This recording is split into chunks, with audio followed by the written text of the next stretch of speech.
அசாரு உனக்கு தான் அரபி படிக்க தெரியும்ல, அப்புறம் எதுக்காக நீ வேணாங்கிற? அப்படி இல்லடா. என்ன அப்படி இல்லடா? எனக்கு அரபி படிக்க தெரியாது. அதனால சும்மாவே என்கிட்ட இருக்கு. உனக்கு தான் அரபி படிக்க தெரியும்ல. நீ என்ன பயப்படுறியா? பயம்லாம் இல்லடா. அப்புறம் என்ன? அந்த புக்க நான் இப்பயே உன் கையில குடுக்குறேன். நாளைக்கு தான் உன் வீட்ல தான் யாரும் இருக்க மாட்டாங்கல்ல. ட்ரை பண்ணி பாரேன். சரி, ஓகே. இப்போ நான் என்ன பண்ணட்டும்? இந்த புக்க வச்சுட்டு உன்னையால ஜின்கள வசியப்படுத்த முடியும். அதுவும் சிலா அப்படிங்கிற உருவத்த மாத்துற ஒரு ஜின் இருக்கு. அத உன்னையால வசியப்படுத்த முடியும். ஆனா அத நீ சரியா செஞ்சு முடிக்கணும் அப்படின்னா, இந்த புக்க நீ 10 மணி நேரத்துக்குள்ள வேகமா முடிச்சாகணும். ஆனா நீ நடுவுல எங்க வேணாலும் போயிட்டு வரலாம். ஆனா அந்த 10 மணி நேரத்த தாண்டுனாலும் நீ செத்துருவ. அதே மாரி அந்த 10 மணி நேரத்துக்கு உள்ள அந்த ஜின் ஒரு உருவத்துல உன்னைய வந்து பயமுறுத்த வரும். நீ கொஞ்சம் பயந்துட்டனா கூட செத்துடுவ. என்னது, கொன்னுடுமா? நான் சொல்றத சரியா செஞ்சேன்னா உனக்கு எதுவும் ஆகாது. நான் குடுத்த புக்க மொதல்ல நீ எடுத்துக்கோ.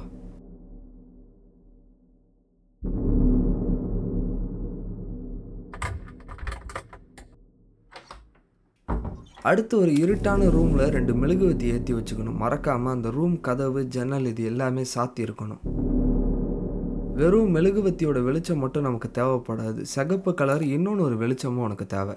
அடுத்து இந்த புக்க படிக்கிறது தான் உன்னோட வேலை. நான் சொல்றத சரியா செஞ்ச அப்படின்னா உனக்கு எதுவும் ஆகாது.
அந்த ஜின் எந்த உருவத்துல வேணாலும் உன்னைய பயமுறுத்த வரும். ஆனா நீ கொஞ்சம் பயந்தனா கூட செத்துடுவ.